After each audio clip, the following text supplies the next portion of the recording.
Everybody likes live music. Obviously, it's very important to a city. We all agree on that because y'all just cheered about it. I'm going to tell you something real specific. I could talk about all kinds of stuff. I'm going to talk about house shows. We're coming out of a very strange time, and this could be a nice way to bridge the gap between full-on outdoor parties. It's a good chance to get together and share some good food. You can do some bread. This is actually a photo from a house show that we did during quarantine outdoors, spaced exactly 6 feet apart. The first thing you need is a host. I put one picture of myself in here because I just missed the attention. This is me hosting a jazz show in the plaza, but you could be that. You don't necessarily have to get on stage and talk if you don't want to. You can delegate that. But if you find a local band like the Imaginaries that you want, that'd be a great option. Have a couple musicians out. If you see somebody that you like, it's actually not that awkward to just tell the musician, hey, I'd love to host you at my house. I'll invite some friends. It'll be fun.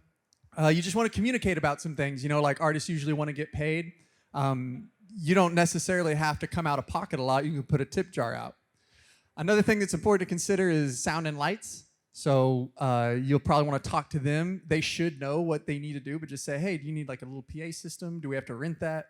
And like I said, if you set a tip jar out, probably whoever you invite will put enough money in the tip jar that the artist can feel taken care of at the end of the night. What's nice about house shows is it's not like a big fancy event that you have to plan. You can just have everybody out. If you want, invite your musicians to sell some merchandise if they have it. If they don't have it, you asking the question might encourage them to get it, which is good for their careers.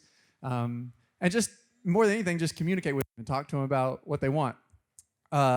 You may not want to be too ambitious, especially if it's your first one. If you hire 24 musicians, it could be hard to get them all paid. Maybe start with like 2, 3, 4. You don't have to have the whole big band out at the very first one. But I have heard situations of house shows being so well attended that they've had like 9 musicians and it's gone well for everybody. It's a good idea between acts, like if you have multiple bands or something, have a little something to play on a record player or a PA system. You could even bring in a DJ if you want, but it's really good. Like if the music's all happening live and then it's just dead silence, it's awkward, so just a heads up. You'll want to invite people. You can make cute invitations if you want. I just text people, and that works just as well. It's a good chance to just reconnect with people that maybe you've missed over the last year. And the creativity is all up to you. Before a show, it's a good idea to talk to your neighbors. Be a good neighbor. Tell them, hey, I'm having a little house show. We're going to try to wrap up the music by 10 so we don't bother anybody. But, hey, if it gets loud or anything, here's my cell. Just text me. You can also invite your neighbor. It's a great way to build community. That's what music does. It's beautiful. It's nice to have some shareable plates, some maybe something to drink, you know.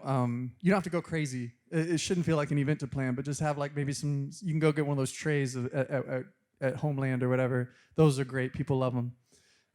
One thing that you actually do really need to think about is seating. Just make sure that, you know, people have a place to sit. That's like more important than drinks or anything else. Do think about, especially like if you got people who need to sit, get them some chairs. I mean, imagine if we're having this event and there were no chairs. You guys would be like, what the heck, man? Tell people where to park. If you don't tell people where to park, they're going to text you the day of asking where to park. You can just take care of it by texting them all those informations. It's good to text them about the bathroom, too. I always try to let them know, you know. Oh, and tell them like where to enter in the house, because even if it's really simple and straightforward, you will have questions unless you just tell them all the answers. That's what I like to do, is just tell them everything they need to know. Kind of plan it out. Pretend like you're coming to this house for the first time and create a little experience, but also keep it chill. You don't have to be too complicated. Green rooms are great. We have a green room for this event, which is so nice to just chill before you're going to go in front of people. Thank you to everybody for making that happen. But in your house, if you have like a little area for the artists to chill before they go on stage, seriously, it helps so much.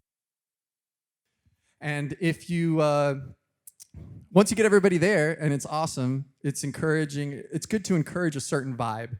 And I think different events call for different things. You could have like a classical situation where everyone's real proper and it's real nice and pretty. You'd also have like a party where everyone's loud, you know, and just try to kind of think about what that is. People will, you know, are generally trying to like match whatever vibe's going on. So just sort of carry that and people will love it. And if everything goes well, by the end of the night, you're going to have people rocking, rolling, everything feeling good. The neighbors will be sitting on their truck beds, drinking beers, listening if they didn't get invited.